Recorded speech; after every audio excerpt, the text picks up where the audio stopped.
Allah says in Surah Al-Talaq, and He, Allah, will provide him from sources he never could imagine. And whosoever puts his trust in Allah, then He will suffice him. Verily, Allah will accomplish His purpose. Indeed, Allah has set a measure for all things.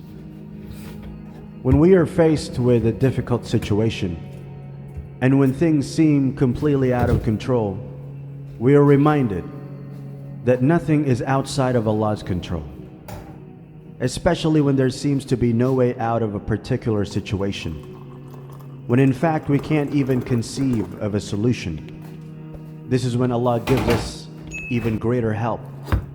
In fact, help that comes outside the realms of human capability and understanding.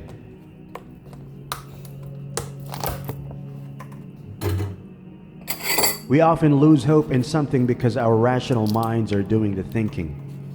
Maybe it's an essay deadline. Maybe we're trying to arrive somewhere on time and we've got delayed. Maybe someone is unwell. Maybe a community is being oppressed. Or maybe we can't get a job. But here Allah is telling us that His help goes beyond human imagination. If we only ask Allah based on what we think is possible, then we will miss out on the otherworldly, miraculous nature of Allah's help. Musa alayhi salam understood this when he was trapped between the Red Sea and the army of Fir'aun. Maryam alayhi salam understood this as she bravely returned to her people with the baby Jesus alayhi salam in her arms. And so too did Zakaria alayhi salam when he prayed for a child. Though he and his wife were in their old age, they were not just pious people, they were smart and open-minded too. The more someone's mind is open to the power of Allah, the higher they will aim and the more they will achieve in this life and the next.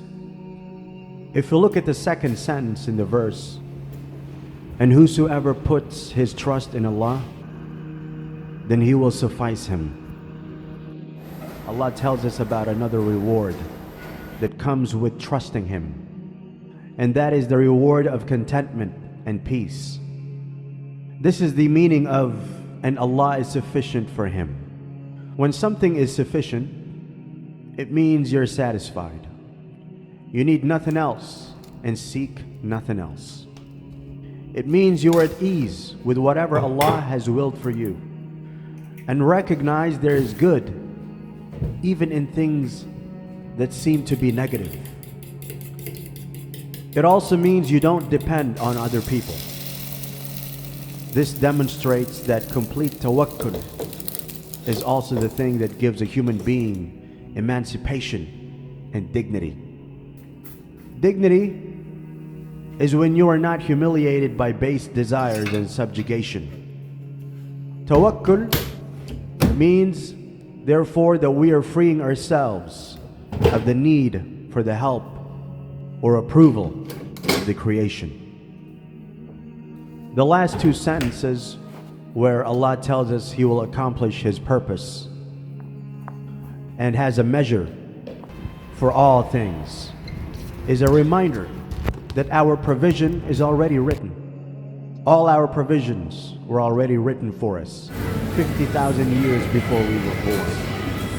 Our successes and so-called failures in this dunya are decreed. But the real success is in fact being able to pass the test, either by showing gratitude for the successes or showing sabr and contentment when the failures occur.